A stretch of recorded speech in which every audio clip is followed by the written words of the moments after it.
اور جب ہم نے فرشتوں سے کہا کہ آدم کو سجدہ کرو تو سب نے سجدہ کیا مگر ابلیس نے نہ کیا. بولا کہ بھلا میں ایسے شخص کو سجدہ کروں جس کو تو نے مٹی سے پیدا کیا ہے.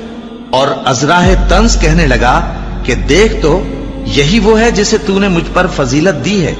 اگر تو مجھ کو قیامت کے دن تک کی مہلت دے تو میں تھوڑے سے شخصوں کے سوا اس کی تمام اولاد کی جڑ کاٹتا رہوں گا. اللہ نے فرمایا یہاں سے چلا جا.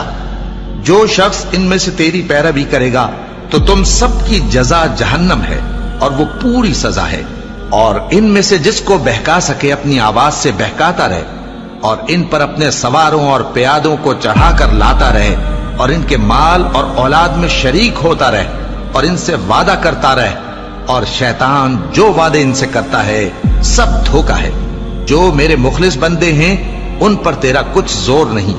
اور اے پیغمبر تمہارا پروردگار کارساز کافی ہے.